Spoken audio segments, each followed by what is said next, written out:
So, welcome everyone to today's office hours session. I'm Jackson Kaspari, the Director of Member Services. Today we will have Henry Herndon, our AGM, talking through the rates that were just approved by our Board of Directors yesterday.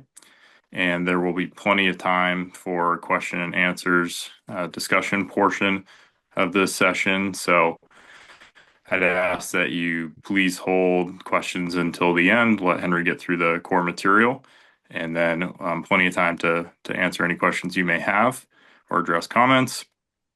Please also feel free to use the chat feature that we have open as well if you have immediate thoughts, and we'll circle back to those later on.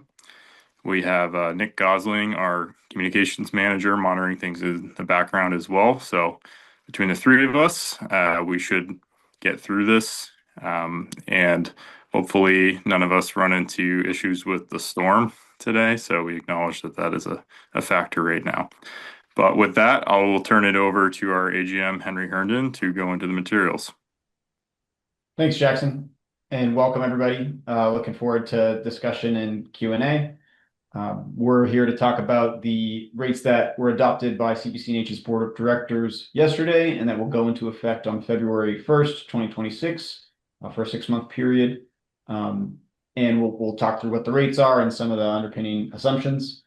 For a typical residential customer, we're looking at rates that are going to fall between 14.5 and 14.9 cents a kilowatt hour, depending on the different costs of service for different utility territories. And these rates are based upon CPCNH's cost of service, including a community reserve adder sufficient to retire financing obligations in calendar year 2026. And by retiring those financing obligations and building associated community reserves, that will really position these local programs through CPCNH to advance their competitiveness in the years to come. So we'll talk a little bit about the rate buildup, look at the rates, and share some other information before getting to Q&A. So, transparency is obviously a core aspect of CPCNH's organization. And so just sharing for you, the assumptions and the inputs that arrive at our average overall rate that is then allocated across the different utility and customer classes, residential, commercial, et cetera, based upon their marginal differences in cost of service. But you can see the rate build up here, energy supply being, the weighted average of our hedged positions, or our shaped index being, the forward market outlook for the marginal part of the portfolio that is not secured through forward contracts.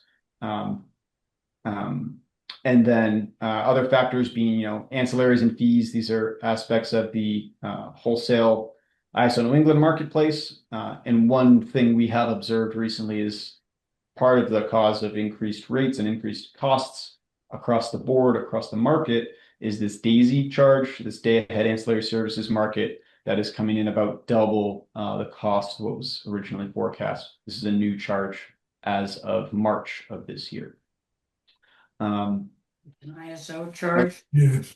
Capacity obligations, and we also, of course, factor in line losses. So the difference between our wholesale power volumes and retail volumes through the transmission of power from the wholesale to the retail market. There is a loss of energy, which is factored into the rates as well. We have a renewable portfolio standard requirement that's at 25% renewable power based on New Hampshire law, although the Department of Energy does adjust a component of that. There is a class 3 biomass. I think it's set to 7 or 8%, but has been adjusted in prior years down to 1% due to lack of available supply. And this year it's adjusted to about 5%. So there's a slight increase there. CPCNH's operating costs and purchase of receivables, POR, you'll see that on the screen. That is just the mechanism by which we account for bad debt or customer non-payment, which is factored into rate setting. And then you can see the reserve adder at the bottom of the table, which is a significant component of the current rates. So in terms of the financial reserves forecast and metrics, really the outlook that is associated with these rates, through the rate setting process, we look at probabilistic outcomes. We look at 100 scenarios of outcome through our portfolio managers and some of the modeling we're doing in the energy markets, and look at a P5 being sort of a 5 out of 100 outcome, or a 1 in 20 worst case, a P50 a median outcome, and a P95 1 in 20 best case outcome, and then look across some key metrics. So, the revenue associated with this 6-month period is forecast at a median of 103 million. Sorry, I'm getting notifications that I'm going to try to mute. Anyway, and then looking across to our net portfolio costs, about 84 million. Arriving at the gross margin, factoring in our operating costs, roughly 4.5 million, to arrive at the net margin, or really the contribution to the reserve fund. So again, I think the board in setting these rates has shown leadership in moving the organization towards a strong financial position by accruing reserves to put us in a very competitive space over the coming 12 months. Again, we'll reassess rates and set them again for the latter half of 2026 in the June timeframe. This is a rate sheet of mock-up of the rates as applied to the different utilities and customer classes. Residential shown on the top, general service, or the mid-sized commercial in the middle here. And these are all in process of being posted to CPCNH's website and to the New Hampshire Department of Energy website as well. So those will be online and then distributed through the membership as well. Make sure they're available for customers to understand their options. And of course, we have opt-up products for the cleaner energy options, Granite Plus, Clean 50, and Clean 100, which are also available to customers. We want to reiterate, customer choice being a critical part of New Hampshire's energy market. Our websites and our customer service portals and systems have seen significant improvements over the past year or so. So I think it's easier than ever for customers to choose their energy option, to opt up to a clean product, to opt out and go to the utility service or to another service provider. So we hope you will share this information. We hope we will get customers better educated and aware about their options. They can subscribe to rate change notifications or other communications from CPCNH. So we want to make sure that information is available to everyone.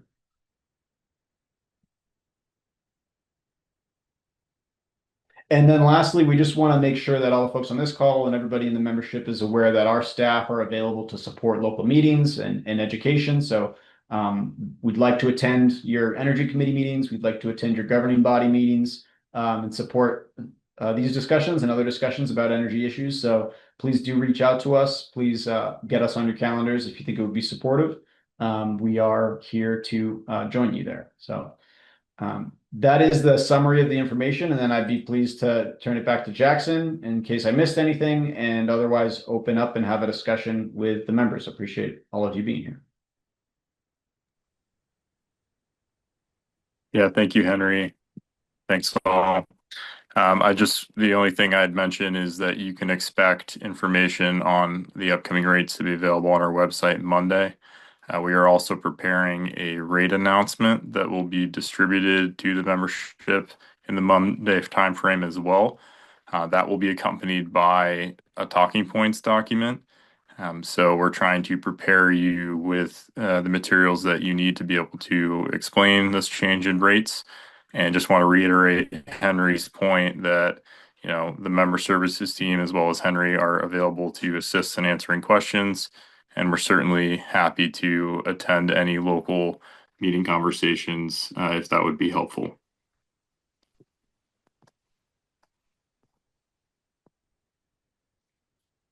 All right, I am going to monitor the chat and then look for hands as well. So I do see one comment in the chat at the moment. How do the rates compare to utility default rates? From Philip Stevenson. Yeah, we have actually a slide on that here. I think, oh, there it is. So this is showing the utility rates as proposed. Eversource has proposed an 11.3 cent rate. Liberty has proposed a 13.8 or 13.7 and change rate. And Unitil is at about 12 cents for the residential classes. So CPCNH's rates for the next period are going to be a little bit higher than some of these utility rates, all of these utility rates. And yeah, well, these are available on the New Hampshire Department of Energy shopping website also. So that's a good place to look. One, I guess a couple of other just items I'll reference in this discussion.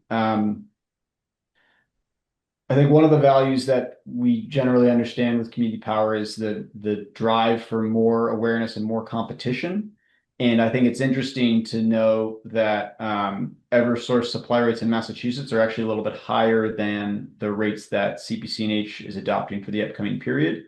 So I think it aligns with our understanding of, this market launched a couple of years ago. There were changes from utility procurements that coincided with that. And we're seeing a more competitive market than I think we've seen before. So that's one item of note. And then I think another consideration in the utility rates. So if we look at Liberty, for example, I'm not sure if I see Walpole. So we have at least one Liberty community on the call. Liberty Utilities rate of 13.7, they actually don't include all of the costs in that because there are these prior period under collections. I think it's about 4 or 5 million in Liberty's case. And at some point, we anticipate those being reconciled into rates, and looking at the utility rate makeup, our analysis shows that would bump that rate to about a 16-cent rate. So there's just, one observation about sort of the way in which some of this new pricing scheme affects how utilities are charging for power now versus in the future. The magnitude of that change, it's based in part on the scale of Liberty. Liberty's utility supply pool is perhaps a 20th the size of Eversource's. So I don't think we're anticipating similar magnitude of rate impacts from prior period under collections. But there are under collections in the Eversource case as well. So just some observation about the utility rate setting.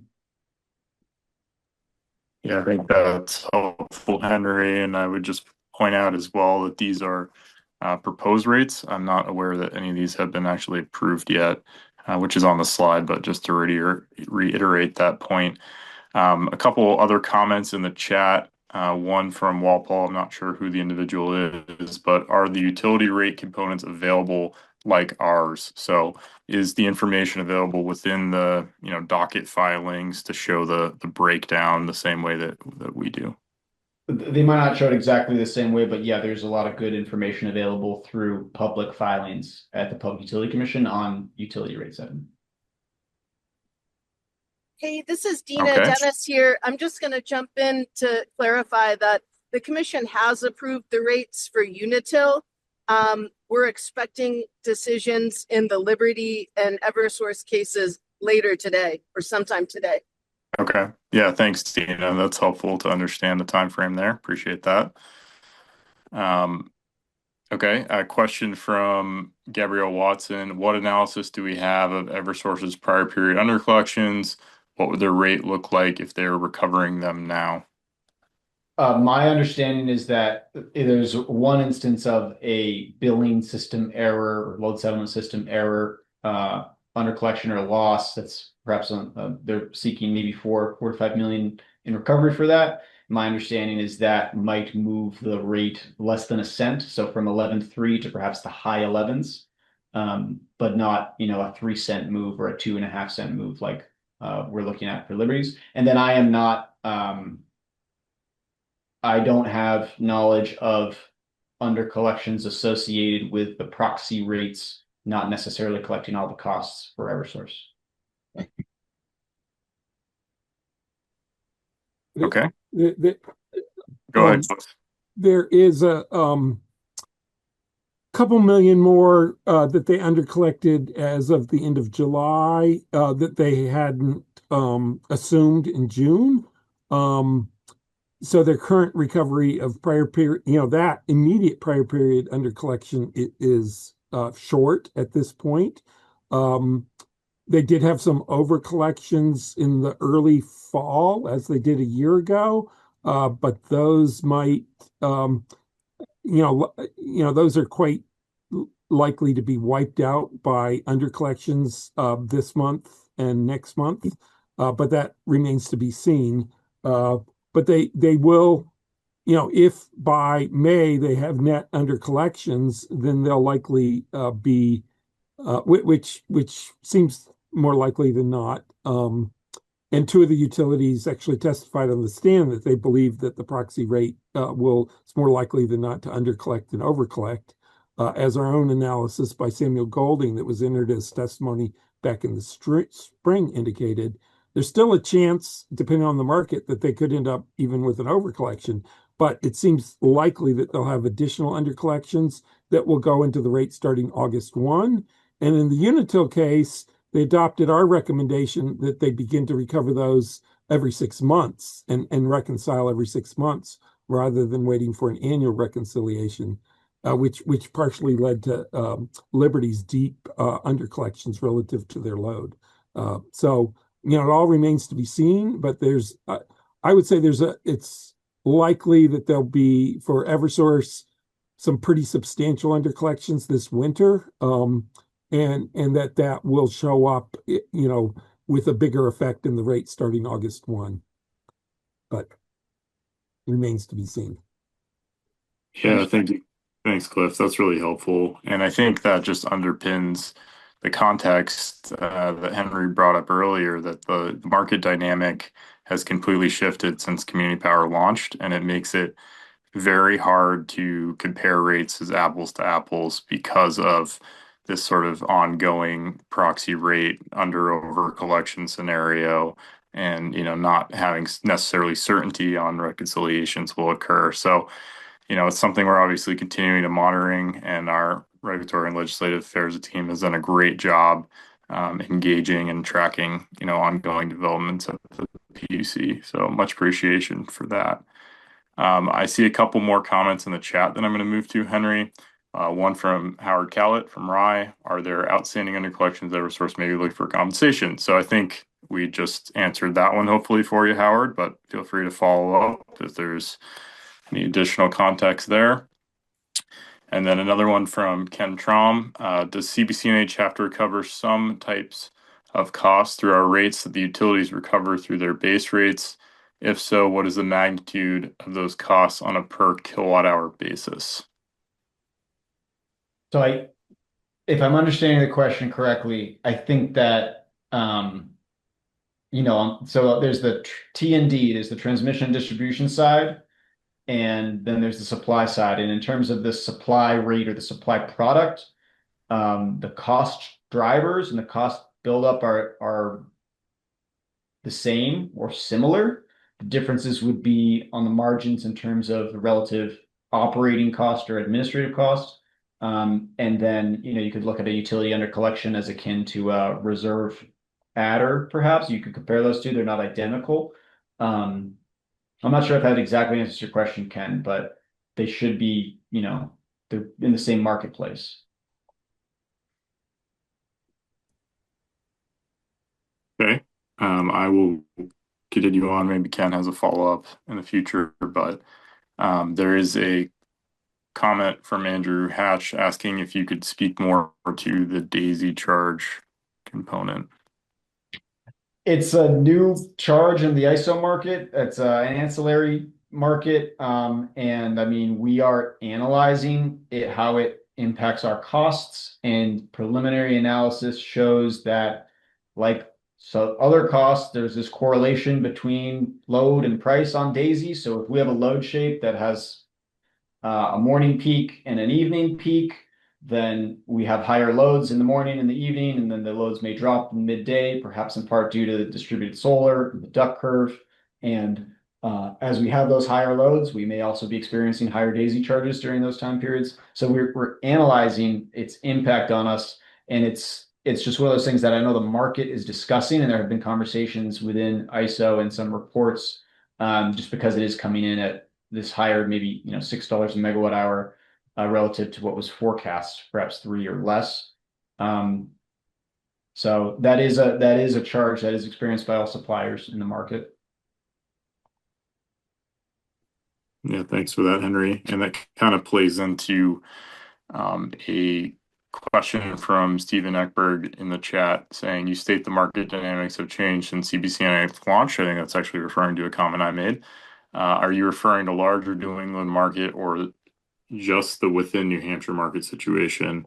I mean, when I stated that, I was sort of referencing the way that utilities go about rate setting and power procurement has seen a major shift from full requirements, load following contracts to having proxy rates that basically only fix half or less of the known costs, and then they're floating the remainder in the spot market. So that is sort of primarily what I was talking about. But then Henry just spoke to how there have been sort of broader ISO New England changes, including Daisy as well. Yeah, I know. I'll just follow up on this point because it gets a lot of discussion. I think it is interesting and well worthwhile to understand, but it is not necessarily bad the way utilities are procuring power. It is just a symptom of greater competition. And yeah, so I think I just want to be clear about that, and cautioning folks on how we talk about it. And I think Yep, that's a there's fair legitimate point. policy discussion to be had of, should the spot market be the mechanism for utility default supply and, moving costs forward into the future. But, I don't know that we're making a judgment. I'm not making a judgment on that. Yeah, I mean, I think the bottom line is competition is good for customers, right?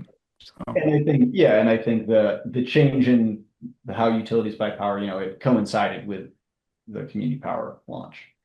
Um, But again, I think helping folks understand, well, a couple of things, we have more choices than we've ever had. I'm sort of like moving a little more into some messaging and how we talk about this as opposed to just the facts of the rates. But, CPCNH does have a clear vision for the future of energy for the state. We have a plan.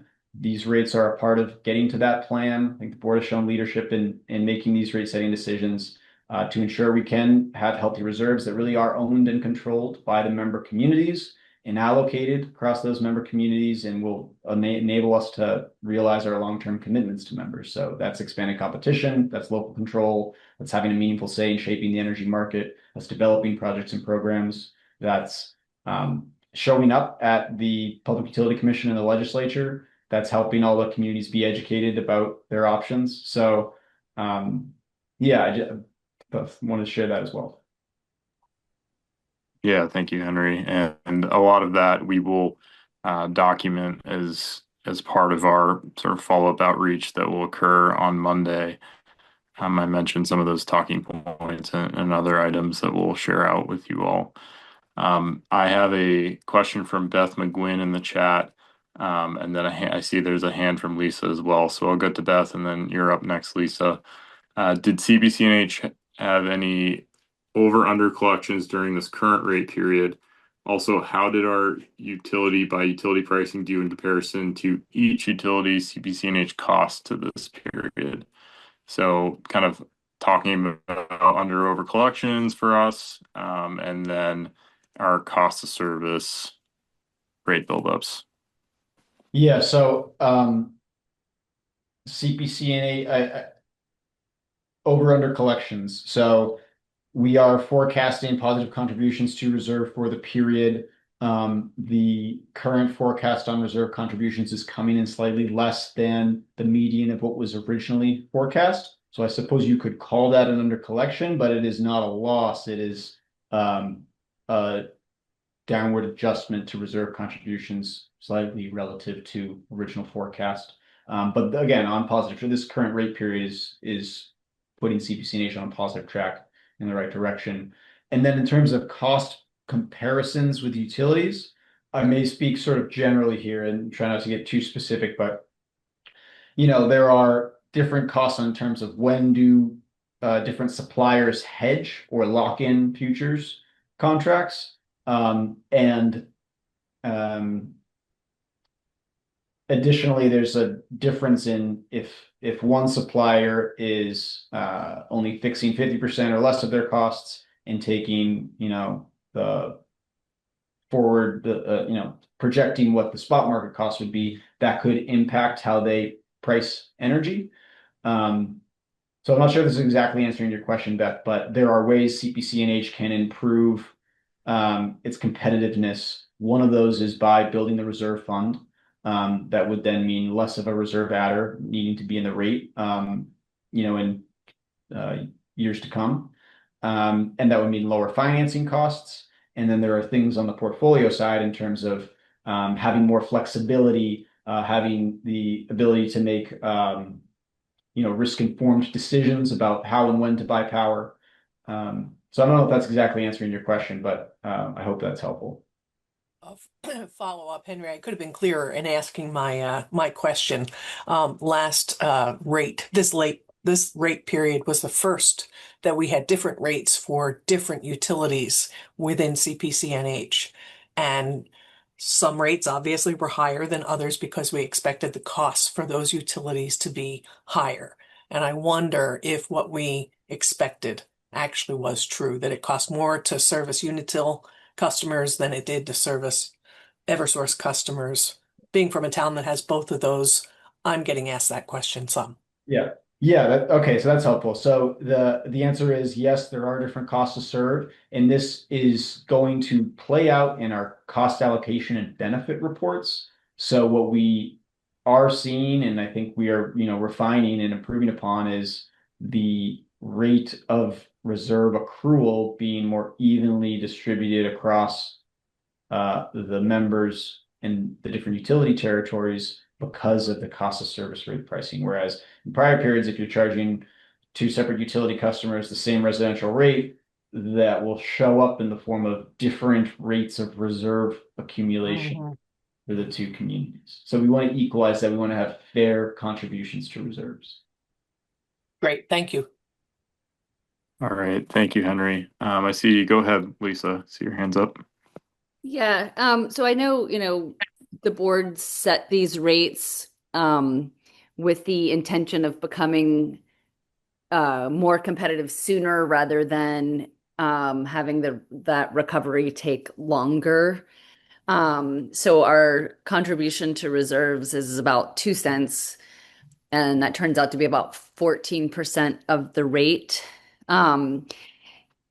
We have also said in the past 2 rate periods, oh, we need to, recover, we need to eat our broccoli, whatever, we need to improve our situation. So can you maybe talk about how we have improved over the past 12 months, and then what might be sort of a more typical or expected percentage of contribution to reserves?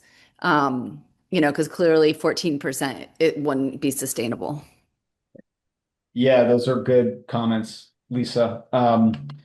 Yeah, I think that there have been a lot of improvements. I think just our understanding of our costs and our cost analysis, cost of service analysis that informs rate setting is vastly improved. We're accounting for all the costs and not omitting costs when we go to set rates. That is a major improvement. I think we're more firmly in compliance with our risk policy. And we have reviewed that policy and made updates to it. And so part of that is setting rates based upon the P5, P95 range of scenarios and outcomes, and really looking at that range to make informed decisions as opposed to a single median expected outcome. So some of those things have resulted in budgets or budgets tracking more closely to actuals. We're not perfect. I don't think we're ever going to be perfect. I think we can still improve, but we have seen significant improvements in the current rate period that is ending relative to the rate period that was prior. I would add, we're continuing to, we have contracted with a firm to conduct an independent evaluation of our risk management operations and policy, and that is underway. And the results of that are going to be presented to the membership meeting in April of this coming year. We've had hours of training for board and staff on risk management. I think our financial reporting is improved. And I think there's more to do. The work that the hiring committee is doing is critical. And I know folks on that committee are working very hard and going through lots of really good candidates for some senior positions.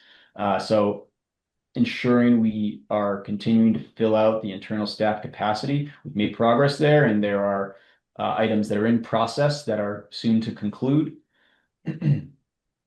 So those are some of the things that I think the organization has improved upon. And I think, we're not done. We're in process, but we've made great strides, and we're going to continue to get better over time. Thank you.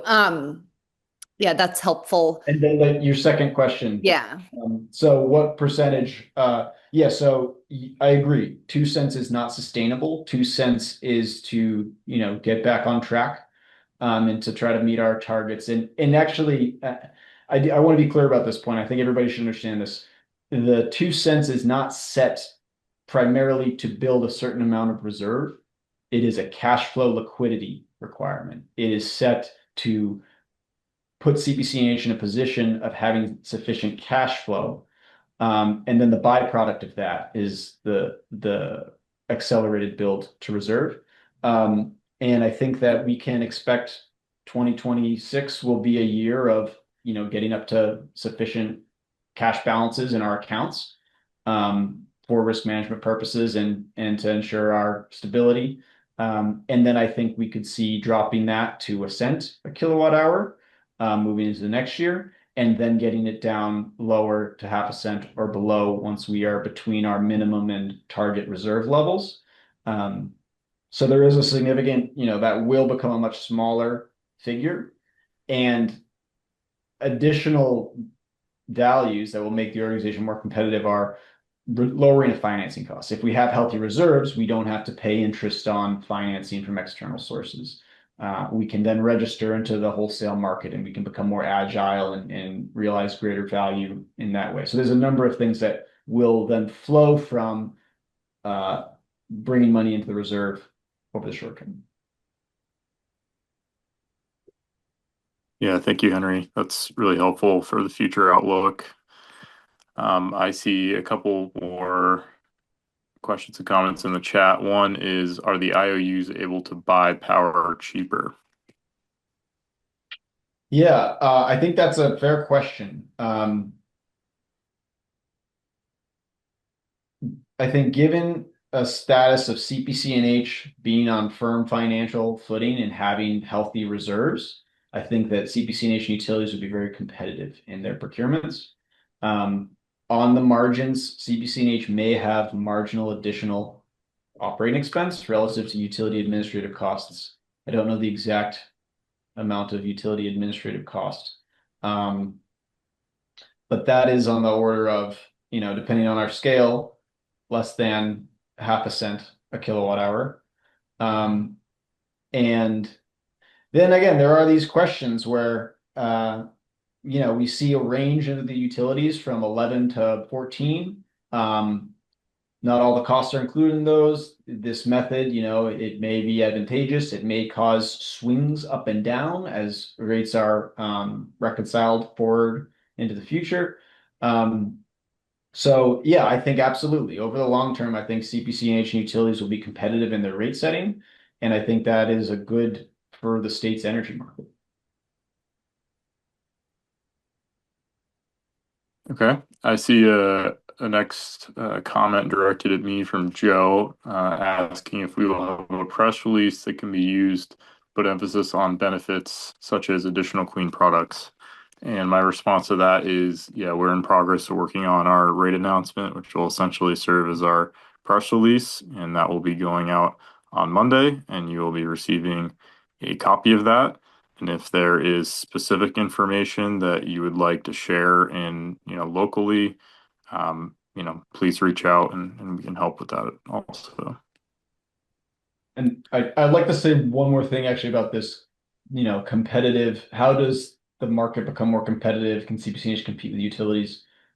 In the long term, competition, I think our competitive advantage comes from our ability to realize the value of a local energy market. And when I say local energy market, I mean a market that is sort of beneath the ISO market. There's this threshold of 5 megawatts. Beneath that, you can be a load reducer and you can reduce costs and load from the wholesale market. And there's this untapped value there. And we're seeing some of it, some of it happens in that metering market, but not fully. And then we see some of the utilities, like Unitil's Kingston Solar Project monetizing that value.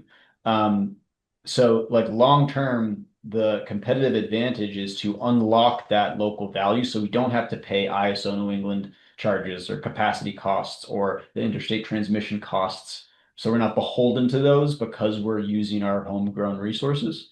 So I think there's like a short term compete by, establishing reserves and lowering the reserve adder and ensuring we have a good portfolio strategy. And then there is a long term of developing local assets that are part of that portfolio that make us more competitive.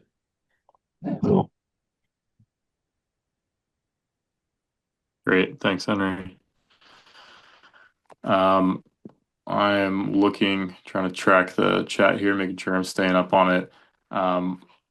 Another question from Ken Trom. Is it correct to say that looking at approximately 3 cents per kilowatt hour difference between CPCNH and the utilities rates, I guess that would be referencing Eversource, that 2 cents represents the cost that the utilities aren't including in their rates? No, I would say for Liberty, that's true, not for Unitil or Eversource. I would say that, but for that difference from like an Eversource or a Unitil rate to CPCNH's rate, yes, 2 cents of that is CPCNH's added reserve adder. Okay. And then there's a comment saying, tacking on Ken's last question, could you talk about the expenses CPCNH currently incurs because of its relatively vulnerable financial condition, besides reserve contributions, that it will be able to avoid in the future after it builds reserves, interest costs, etc.? Yeah, CPCNH pays interest on financing. And I don't have an exact rate impact on that. You could maybe do the math, but it is, it's on the order of $2 million for a calendar year. And that's, that is a rough number. That is not a precise figure. But I think the point is too that, once CPCNH gets sufficient community joint reserves over this next year, that financing will be retired, and that could lead to some additional rate relief that comes from not needing the same level of reserve accrual. Yes. So there is no longer paying that financing charge. And then there are additional charges that can sort of be left behind when CPCNH does things like register as a market participant or its own load serving entity with ISO New England. We pay various fees to other parties for some of those services and are on a pathway to eliminate those fees by self-registering. So that's lower costs and then potentially more ability to increase margins through our participation in those markets directly. Okay, next question here from Beth McGuinn. When initial communities launch with town votes, we are focused on saving customers money. I hope the info you send out on messaging will address the shift to paying more for CPCNH. In my mind, a voice of the PUC is a clear win, but the general lowering of prices due to additional competition are benefits. What are the other arguments we might make? So I'm not sure I caught all of that, but I mean, again, I think letting everybody know they have a choice. They have more choices than they've had before, and here's a website that makes that choice easy for you. I think that's important for folks to understand. I think for them to understand that they have this local energy company that is created by their communities, that acts in the interests of their communities, that retains the earnings locally, that is controlled by those members for their long-term benefit. I hope some of that is helpful. Yeah, I think we will be sort of addressing some of those key points in our rate announcement. And then to tack on to that, I do see a comment from Howard saying great comments about the long-term perspective and why CPCNH is the way to go. This absolutely needs to be part of our Monday press release. So thank you for that, Howard. Much appreciated. And I'm glad that we're having this office hours session prior to sending that info out because we're definitely using this as a venue to get some ideas from you all. So this is great.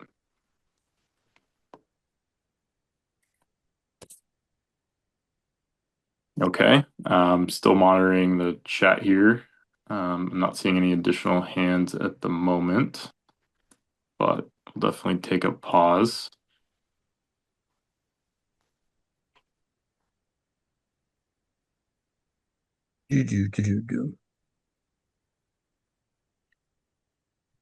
Any other comments from you at this point? Oh, Joe, I see you got a hand up. Go ahead, Joe. Yeah, I just want to add. I know last year we put a lot of pressure on the prior CEO to keep rates or come in with rates that were lower than the other utilities, and that caused some financial issues for CPCNH. I think Henry, you're doing a good job making sure that we're doing what we have to do, and it's a tough call, but good job. Thanks, Joe. And I think the organization and the staff and the committees and the board are doing a good job. Of course. And I see a question from Gabrielle Watson. Do you see a risk of communities exiting from their membership with CPCNH? I think the answer is yes. And I think that's, again, there's choice at the individual customer level and there's choice at the municipal level. So, you know, that's always a choice that communities have, and we're going to work with communities and whatever they feel is in their best interest. For those members that share kind of the vision that we share and that see this sort of long-term benefit, you know, we're going to create that vision with them. And for the members that would prefer to go a different direction, we understand. I see a hand from Andrew Hatch. Go ahead, Andrew. Yeah, thanks, Jackson. And I just wanted to make the comment, having been monitoring things, that we probably have almost 20 of our member communities represented on the call today, of all different types in terms of large and small communities, and those that adopted community power back in April 2023, and those that only got on board late last year, and indeed some of those that are what we call on deck communities awaiting the opportunity to launch. So I really appreciate the broad spectrum of participation today. And obviously the active chat speaks to the fact that you all have some strong thoughts and opinions. And I would just continue to encourage you to be candid and get back to Jackson and myself and reiterate the fact that we are here for you and here to support you to go forward with the messaging to your communities. And I look forward to meeting up with many of you in the early new year. Well said, Andrew. Yeah, thank you for that, Andrew. I do see a question from Bruce Tucker. The difference between Granite Basic and Granite Plus is now 0.4, whereas it was 0.7. Is this due to a change in the RPS or the percent renewable energy in each? I can quickly just say, Henry, you may have more comments, but it is an impact of sort of the RPS and where we see pricing coming in for those products. And it's not something we highlighted, but I do think it's great that the sort of adder costs for those renewable energy products was able to come down this time a bit.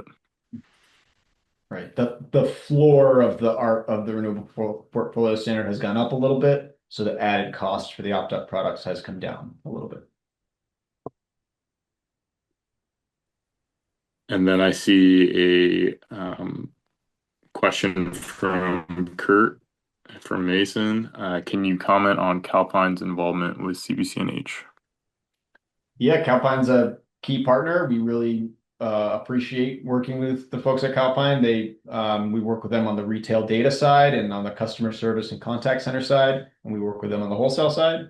And I'd say it's a positive, good relationship. And then maybe I'll build on this a little bit. So I think that both organizations have a shared view of the future in which CPCNH has strong reserves and is moving to take on some of the roles that Calpine plays, such as market participant or load serving entity. So there is a mutual interest and we're all working together towards those goals.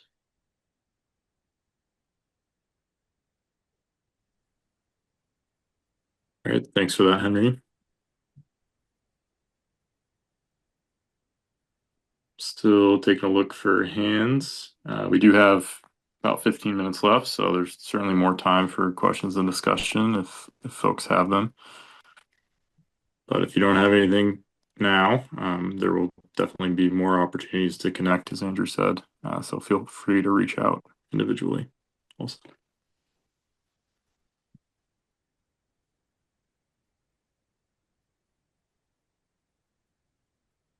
Okay.